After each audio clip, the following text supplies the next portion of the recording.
Oke, selamat malam semua. Kali ini saya akan mempresentasikan tentang pertemuan kedua, yaitu tentang evolusi dan kinerja komputer pada mata kuliah Sistem Operasi dengan dosennya Pak Noviandri Eskom MMSI. Perkenalkan, saya Ahmad Dini Atmaja Saputra. Mari kita mulai videonya. Nah, sebelumnya ada pendahuluan dulu di mana komputer itu telah mengalami transformasi yang luar biasa. Sejak awal kemunculannya berkembang dari mesin yang sangat besar dan lambat, lalu menjadi perangkat yang sangat cepat dan efisien. Nah, perkembangan ini mencangkup segala hal mulai dari arsitektur dasar hingga mikroprosesor yang semakin canggih. Nah, evolusi ini tidak hanya berpengaruh pada kapabilitas komputasi, tetapi juga berbagai aspek kehidupan manusia. Nah, untuk sejarah singkat komputer sendiri, pada awalnya komputer itu bisa ditelusuri kembali ke tahun 1940-an.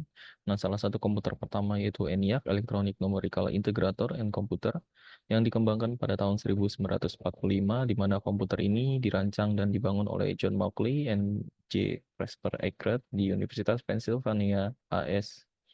Lalu ENIAC ini adalah komputer elektronik digital yang mampu menyelesaikan berbagai jenis perhitungan numerik, meski ukurannya sangat besar dan memerlukan konsumsi daya yang lebih besar. ENIAC merevolusi pemikiran tentang apa yang bisa dilakukan oleh mesin hitung. Lalu untuk evolusi komputer, nah sejak era ENIAC ini, komputer telah mengalami banyak perkembangan signifikan, di mana tahun 1950-an sampai 1960-an, komputer generasi kedua mulai menggunakan transistor, yang lebih kecil, lebih cepat, dan lebih handal dibandingkan tabung vakum yang digunakan di generasi pertama. Nah, pada akhir tahun 1960-an, muncullah sirkuit terintegrasi atau IC yang memungkinkan komputer generasi ketiga melakukan lompatan besar dalam hal ukuran, kinerja, dan keandalan. Lalu di generasi keempat sendiri, komputer mulai dibangun pada tahun 1970-an dengan pengenalan mikroprosesor, di mana mikroprosesor adalah sebuah chip tunggal yang mengandung semua fungsi CPU atau Central Processing Unit yang menjadikannya inti dari komputer personal atau PC yang mulai populer di akhir 1970-an dan awal 1980-an. Nah, berikutnya ada evolusi Pentium, di mana mikroprosesor Intel Pentium yang diluncurkan pada tahun 1993 merupakan tonggak penting dalam sejarah komputer. Nah, ini adalah generasi kelima dari mikroprosesor Intel yang mengikuti garis suksesor 8088, 286, 386, dan 486. Nah, Pentium ini menampilkan arsitektur yang lebih efisien dengan unit eksekusi ganda yang memungkinkan dua instruksi diproses secara bersamaan, meningkatkan kinerja komputer secara signifikan.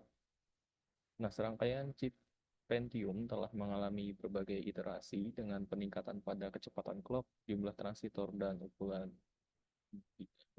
DIE, serta penambahan fitur seperti high trading and cache yang lebih besar, di mana evolusi ini mencerminkan kemajuan dalam teknologi fabrikasi semikonduktor, terutama transisi ke ukuran node yang lebih kecil. Nah, untuk kinerja komputer sendiri, kinerja komputer ini didefinisikan oleh banyak faktor, termasuk kecepatan CPU, jumlah core, dan thread, kualitas dan kapasitas RAM, kecepatan dan jenis media penyimpanan, serta efisiensi sistem operasi dan perangkat lunak yang dijalankan. Nah, peningkatan kinerja komputer sebagian besar didorong oleh hukum Moore yang memprediksi penggandaan jumlah transistor dalam IC setiap 2 tahun, meskipun pada kenyataannya hukum ini mulai mencapai batas fisiknya. Nah, kinerja juga sangat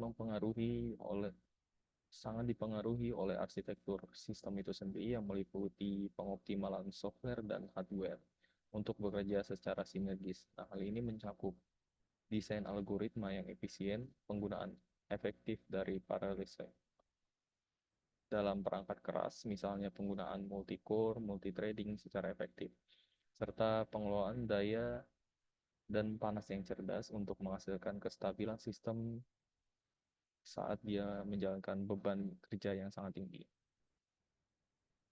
Nah, kesimpulannya apa? Dari ENIAC hingga Intel Pentium dan generasi CPU modern, evolusi komputer telah mengubah cara manusia berinteraksi dengan teknologi. Dengan semakin canggihnya komputer, kita bisa mengharapkan terobosan lebih lanjut yang akan melanjutkan tren peningkatan efisiensi dan kinerja. Nah, di masa depan, teknologi seperti komputasi kuantum dan kecerdasan buatan akan menjadi main main main topik yang akan memainkan peran lebih besar dalam mendefinisikan arah dari evolusi dan revolusi komputer. Lalu perjalanan dari komputer ukurannya yang sebelumnya besar, namun sekarang menjadi lebih kompak. Nah, dengan bisa kita lihat seperti ini bahwa ini adalah bukti luar biasa dari kemajuan manusia dengan teknologi komputasi yang berkembang sampai sekarang. Demikian video yang bisa saya paparkan. Sampai jumpa di video berikutnya.